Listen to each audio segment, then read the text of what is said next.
வக்ரம் Vikram, fraud Vikram, mind manipulation Vikram, முதலை கண்ணீர் விக்ரம் அப்படின்னு சொல்லிட்டு பல டேக்கை குத்தி விட்டாங்க வியானா. ஸோ வியானா உள்ளே வந்ததுலேருந்தே அது என்னமோ தெரியல, கண்டினியூவாக வந்து விக்ரம் மேலே சமகானில் இருக்கிறது நம்மளால் பார்க்க முடியுது. ஸோ வந்ததுலேருந்தே நிறைய பாயிண்ட்ஸ் அவங்க மேலே தான் வந்து வைக்கிறது பார்க்க முடியும். அவங்க டிசைட் பண்ணி தான் வந்து வச்சுருக்காங்க. ஸோ இதை நான் பண்ண போகிறேன் அப்படிங்கிற மாதிரி தான் வந்து அவங்க பண்ணிகிட்ருக்க விஷயங்கள்லேருந்து நம்மளுக்கு கன்வே ஆகிறது. அதில் வந்து இப்போது எல்லாமே சொன்னாங்க, கூப்பிட்டு உட்கார வச்சு பேசுகிறாங்க விக்ரம் கிட்ட தனியாக.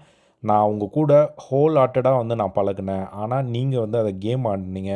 ஒரு பிளேயராக நீங்கள் வந்து ஓகே நல்லா தான் வந்து கேம் ப்ளே பண்ணீங்க, ஆனால் அதில் வந்து நீங்கள் நிறைய விஷயங்கள் பண்ணீங்க. உங்கள் ஒய்ஃப் ஒரு விஷயம் உங்ககிட்ட சொல்ல வராங்க, ஆனால் அவங்களே நீங்கள் வந்து பேச விட மாட்டேங்கிறீங்க. அவங்க சொல்கிறதையாவது நீங்கள் வந்து கேட்டிருக்கணும். அவங்களே வந்து நீங்கள் பேச விடல, எங்களெல்லாம் எப்படி பேச விட போகிறீங்க?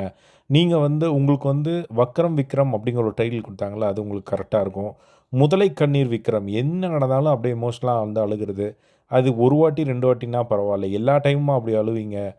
தப்பு பண்ணிவிட்டு அழுகிறது, தப்பு பண்ணிவிட்டு அழுகிறதுன்னா அது என்ன அப்படிங்கிற மாதிரி முதலை கண்ணீர் விக்ரம்.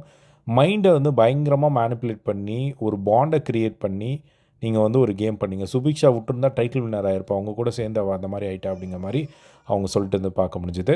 அந்த ஃப்ராடுன்னு சொல்லி நீங்கள் திவ்யாவை சொன்னீங்கல்ல, அந்த ஒரு ஃப்ராட் அப்படிங்கிற ஒரு டைட்டில் உங்களுக்கு தான் வந்து ஆப்டாக இருக்கும் அப்படிங்கிற மாதிரி வந்து சொன்னதை பார்க்க முடிஞ்சுது. ஸோ அழுகலாம், அதுக்குன்னு அப்படியே அழுகிறது. ஒரு நாள் எங்கள் வீட்டில் பக்கத்து வீட்டில் வந்து ஒரு குட்டி பையன் வந்து பார்த்துட்டு என்னை வந்து கேட்குறான், விக்ரம் வந்து அழுதுட்டுருக்காங்க அப்படிங்கிற மாதிரி அதை நடித்து காட்டுறான் அப்படிங்கிற மாதிரி அந்த ஒரு விஷயத்தெல்லாம் வந்து கொண்டு வந்தாங்க.